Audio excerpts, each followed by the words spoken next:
ప్రజల ప్రభైన యేసునామములో అందరి కొందరంలో దేవుని వాక్యం నుంచి 2వ దినవృత్తాంతముల గ్రంథం 31వ అధ్యాయం 21వ వచనం.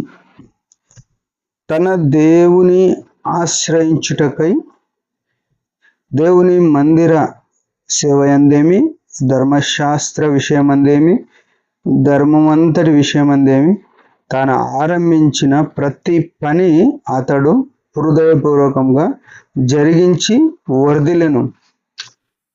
ప్రేమైన వాళ్ళారా, యేసు క్రీస్తు రక్తం కిందికి సిలువ నీడకు సంఘముకు వచ్చిన మనము ఎందుకు వచ్చినాము అని ఒకటే ప్రశ్న వేసుకుంటే, మత్తయి సువార్త 11:28 ఒక మాట ఏమంటే, ప్రయాసపడి భారం మోస్తున్న సమస్త జనులారా నా యొద్దకు రండి, నేను విశ్రాంతినిస్తాను. అంటే మనం బయట ఉన్న ప్రయాసం వదిలేసుకొని విశ్రాంతిలోనికి రావడానికి ప్రభు పిలిచినాడు. ఆ వార్త విన్న మనము ఆయన శిలువ చెంతకొచ్చి రక్షింపబడి సంఘంలో నాటబడి వాక్యం ద్వారా పోషింపబడుతూ సంఘంలో ఎన్నో పరిచర్యలు, సేవలు ఉండొచ్చు, పరిచర్యలు ఇంకేమేమో దేవుడి చిన్న పరిచర్యలో ఉంటూ మనం ఈనాడు ఎట్లున్నామంటే కరువులో ఉన్నాం. అది బాధాకరమైన విషయం. చాలామంది అందరం ఇక్కడ ఏమంటున్నాడు, అతడు జరిగించి వర్ధిల్లెను. ఎవరైనా అంటే యూదా రాజు హిజ్కియా ఏం చేస్తున్నాడో మనం చూడాలి. మనము వర్ధిల్లడానికి, ఆశీర్వాదానికి పాత్రులగుటకు అపొస్తలుడైన పౌలు రాసిన మాట ఏంటంటే, మీరు ఆశీర్వాదానికి వారసులగుటకు పిలువబడినారు అన్నాడు. ఈనాడు ఆశీర్వాదాలు మన జీవితంలో లేకపోతే దానికి అర్థం ఏంది? అసలు ఎంత దుఃఖకరం కదా మన జీవితాలు. మనం చాలా జాగ్రత్త చూసుకోవాలి. ఆశీర్వాదాల కొరకు పిలువడం. ఇక్కడ ఏమంటున్నాడు, తన దేవుణ్ణి ఆశ్రయించుటకై దేవుని మందిర సేవయందేమి. ఈ మాట గుర్తుపెట్టుకున్నాం. దేవుని మందిరంలో ఉన్న సేవ.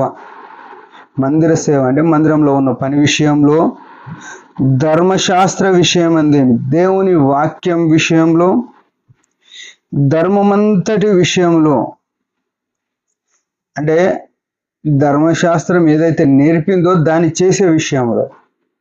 ఈ 3 విషయాలు: మందిరంలో ఉన్న పనులు, వాక్యము చదవడము, వాక్యం ధ్యానించడం, వాక్యం ఏం చెప్తుందో దాని ప్రకారం నడవడం, దాన్ని అనుసరించి మన జీవితము అనేకులు కనబడేటట్టుగా జీవించడం. ఈ 3 విషయాల్లో తాను ఏం చేసినంటే,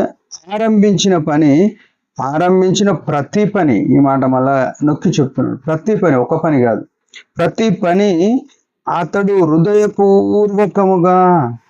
ఈ మాట చూడండి.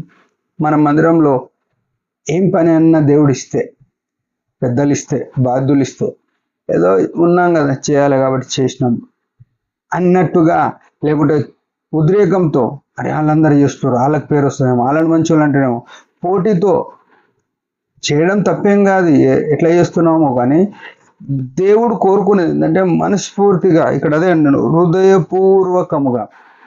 ఈడెవరికో ఈడున్నోళ్ళకి కాదు మనం చేసేది, దేవునికి చేసినట్టు అని గుర్తుపెట్టుకొని చేయాలి. హృదయపూర్వకంగా జరిగిస్తే అప్పుడేమైందంటే వర్ధిల్లుతాం. ఈ మాట మనకు శ్రేష్టం.